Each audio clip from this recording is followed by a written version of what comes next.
Hola, mi nombre es Yanela Egusquiza y hoy hago este video para explicar brevemente cuáles son las características de los dispositivos móviles, en contraste con las computadoras, ya que a pesar de que ambos tienen una estructura y funcionalidad similar, ¿no? Como que ambos utilizan microprocesadores y ambos tienen tanto software como hardware, funcionan de manera muy diferente por dentro y por fuera.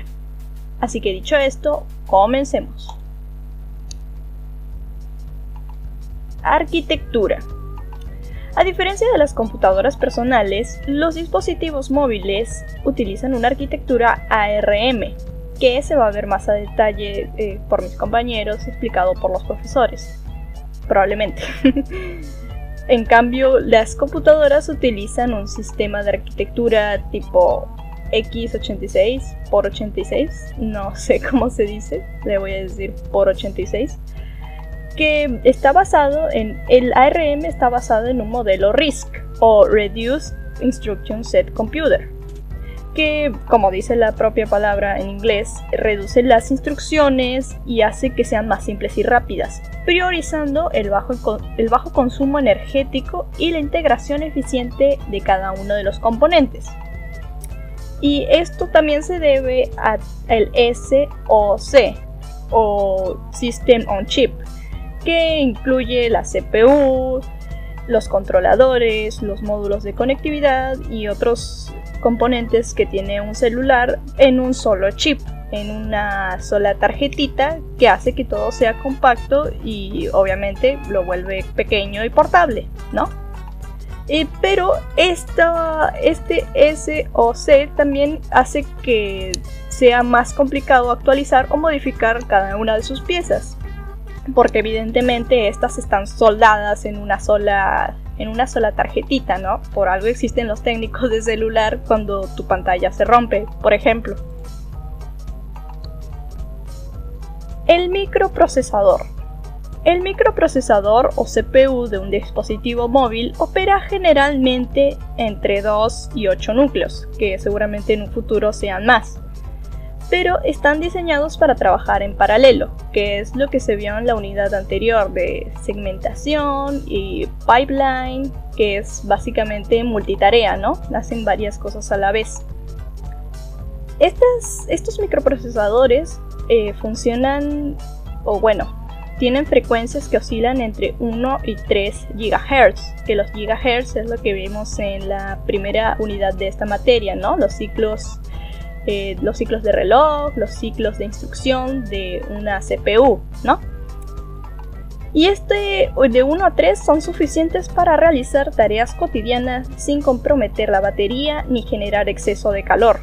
Evidentemente, si son más, genera demasiado calor y eso sería un problema para el celular. Y gracias al diseño ARM que mencionamos antes, el procesador está optimizado para realizar tareas específicas, como estaba diciendo, en lugar de procesamiento general, que eso es lo que hacen las computadoras de escritorio usualmente, ¿no? Por eso también el SoC reduce la latencia y mejora la comunicación entre componentes porque están conectados directamente con el microprocesador en una sola tarjeta, como había dicho antes.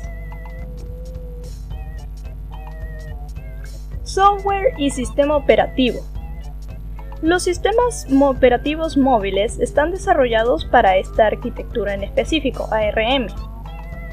Android utiliza un kernel, más bien está basado en un kernel Linux, y iOS está basado en un kernel llamado XNU, que son los más dominantes o los más comunes en los celulares, ¿no?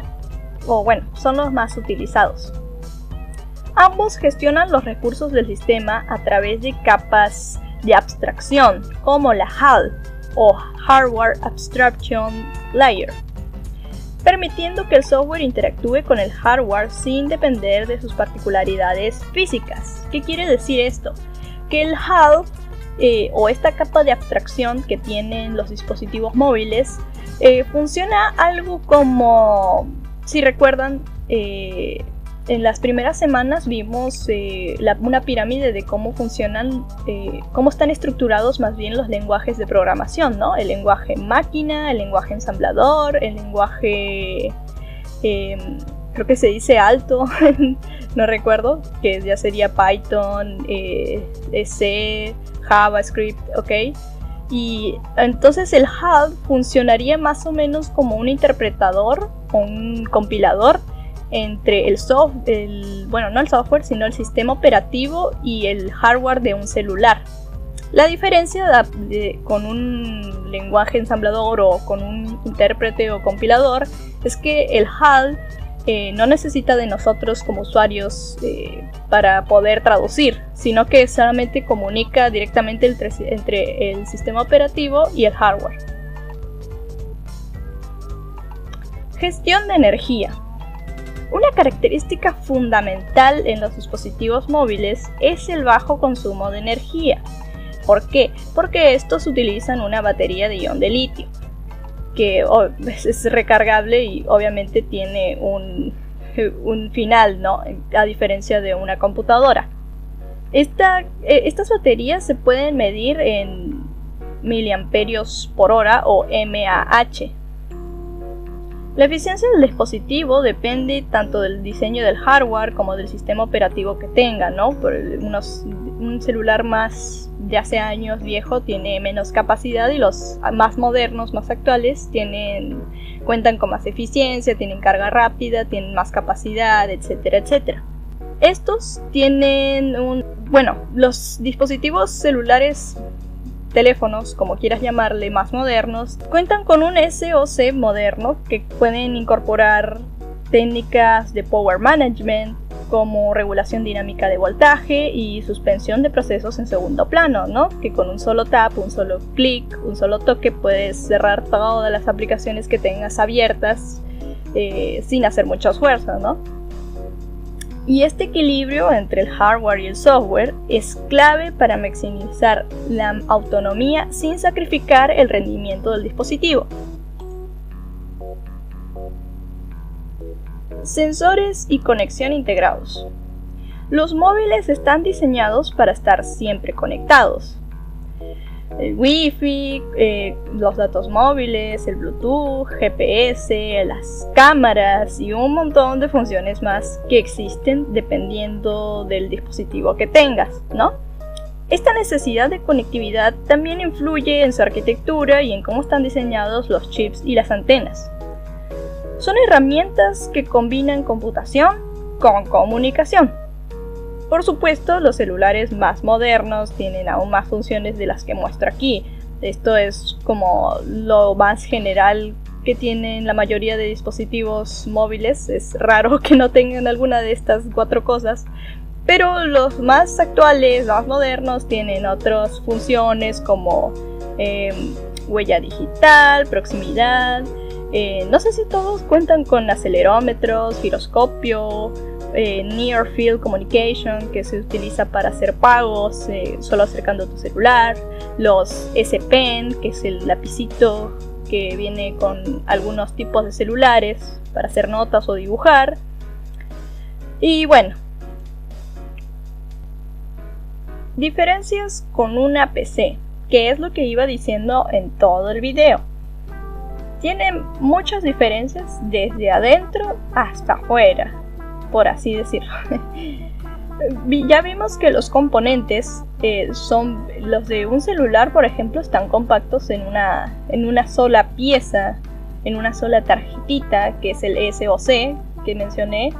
En cambio, una computadora, como pueden ver aquí, tiene todos sus componentes separados, que es la motherboard, la memoria RAM, el disco duro, la CPU, la fuente y cualquier otro periférico y módulo que tiene conectado normalmente a través de un cable, ¿no? A diferencia de un celular que a veces el único cable que suele utilizar un celular es el cargador y los auriculares o audífonos, como le quieras llamar.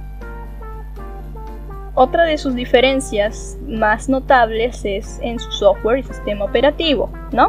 Que como dije, Funcionan diferente en su arquitectura. El celular utiliza ARM, la PC utiliza por 86.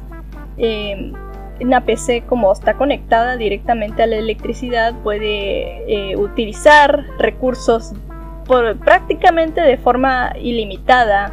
Más bien su único límite serían los componentes que puede llegar a tener pero en cambio un celular no necesita controlar toda esa energía, todo ese rendimiento. Necesita optimizarlo de la forma más eficiente posible. Y por último, su portabilidad y multifunción, que es lo más notable, ¿no? Una computadora va a estar ahí quieta. Sé que existen las laptops, pero en este video no vamos a mencionar las laptops, no investigué eso, ¿ok? y los celulares son multifunción, ¿no? En muchas computadoras de escritorio, si te compras una computadora que viene con todas estas cosas, muchas veces no viene con Bluetooth, no viene con un, no sé si se dice chip, para conectarlo al internet directamente. No, necesitas comprarlo aparte con un cable, le tienes que instalar un driver para que funcione. En cambio un celular tiene todo eso ya integrado, porque ese es el punto, ¿no? Entonces podemos pasar finalmente ya, ahora sí, a las conclusiones. Podríamos decir entonces en resumen que los celulares son portátiles, son eficientes en consumo energético, para tener una batería que puede acabarse. Son bastante eficientes, pues saben medir su rendimiento y su consumo, y tú mismo también lo puedes hacer, obviamente. Son compactos, siempre están conectados tanto al wifi como geográficamente, ¿no? Por el GPS. Están optimizados para tareas específicas, y esto va de la mano con los sensores integrados que tiene, ¿no? Como por ejemplo las cámaras y por ejemplo las linternas, el flash, ¿no? Que tiene, que lo usamos. Bueno, yo lo uso como linterna normalmente, más que para tomar fotos. Y bueno, eso es todo. Gracias por ver. Bye.